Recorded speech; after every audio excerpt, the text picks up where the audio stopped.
হঠাতে এটি বৰ দুখবৰ পালোঁ।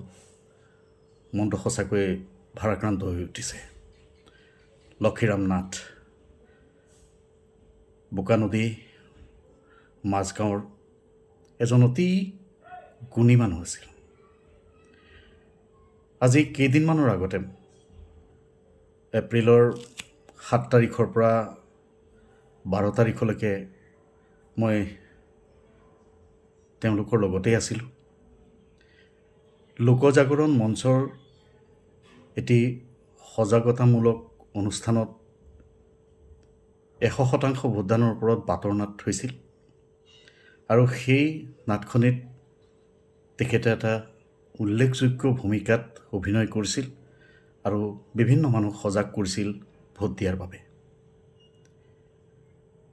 আজি হঠাতে খবৰটো পাই মৰ্মাহত হৈ পৰিছোঁ। যিজন মানুহ ইমান ৰঙিয়াল মানুহ, ইমান গুণী মানুহ, হাজাৰী ঘোষাৰ প্ৰায় 700 ঘোষা তেখেতৰ কণ্ঠস্থ। কোন পৃষ্ঠাত কোনটি ঘোষা আছে তেওঁ নোচোৱাকৈ কৈ দিব পাৰে। এনেকুৱা এজন গুণী মানুহ আমি হেৰুৱাবলগীয়া হোৱাত সঁচাকৈ বৰ দুখ পাইছোঁ আৰু মই তেখেতৰ আত্মাৰ চিৰশান্তি কামনা কৰিছোঁ।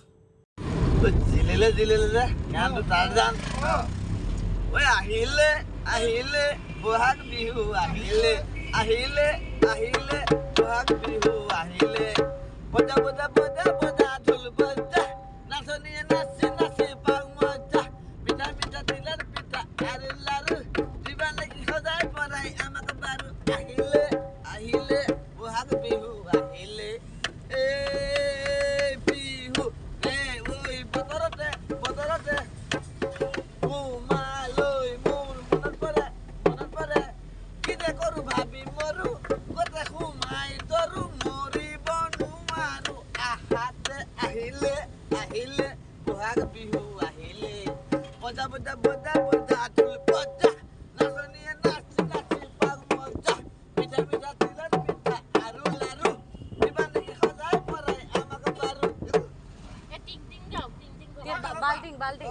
Balding.